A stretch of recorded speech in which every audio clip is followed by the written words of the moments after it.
Okay, now we're in the backyard. I referenced the golden years as I put it in here because we're kind of on it's almost August, we're late July, and we're on almost a downward spiral. This year with the garden, um, I uh, I let it overgrow a lot. A lot of it, time constraints and things. However, it looked kind of cool overgrown, but I should have pulled more of the grass out and stuff here. So this is usually all pulled and trimmed and neat and everything like that with the bench area. But that's okay. I didn't have anything planted that was sacrificed besides some flowers I tried to plant on that mound. So there's strawberries under here, and I'll clear some of that out. They're pretty much done for the year.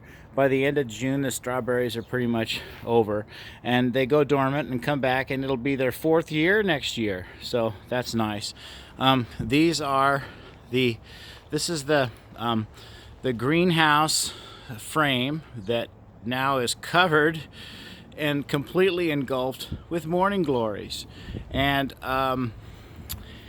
they're beautiful.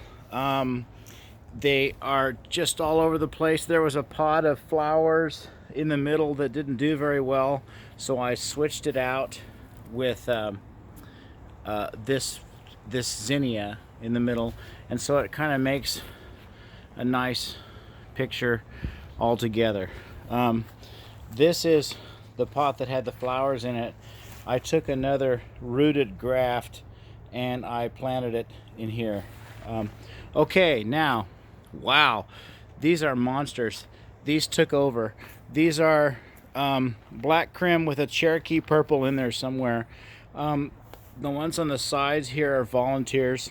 A zoom in on the cage. Okay, there's tomato cages over the main ones here in the middle. There was just 3 plants in the middle, and they all have cages, and it's kind of funny because at the beginning of the year, sort of aesthetically, we go with, well, we have to put all the same size cages there or it won't look right.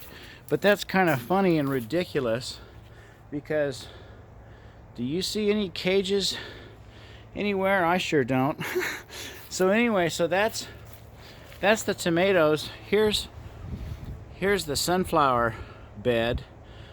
This is really nice. The tallest one is already sort of expiring. It was the first one to come up voluntarily. As you remember from the previous video, this was all cleared out.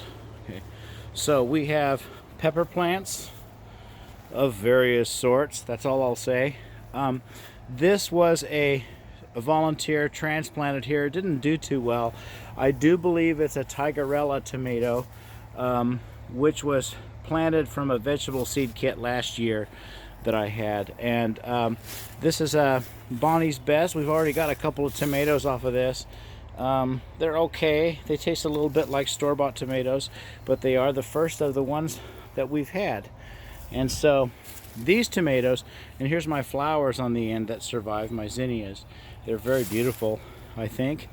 And we can see the vast network of vines that this became.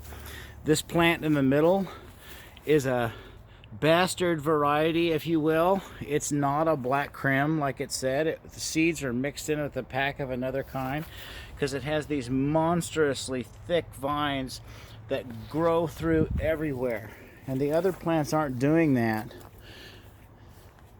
So very branchy. You can see sort of marionette style. I have them tied up, okay, and I think I had a video earlier that showed that tied up. I always have a walkway behind where we can walk down here. We can see different things, and we could see underneath. We can see the different tomatoes on the vines, and they're a little bit more spread out than they were in front. Here's kind of a close-up of some. Oh, looks like one small one's getting ripe. Definitely there's worms out here. I haven't seen them yet, but there's been large droppings, so we'll see. So anyway, that's basically it. We're gonna pull this weed, flowers from the other side, and I think that's good.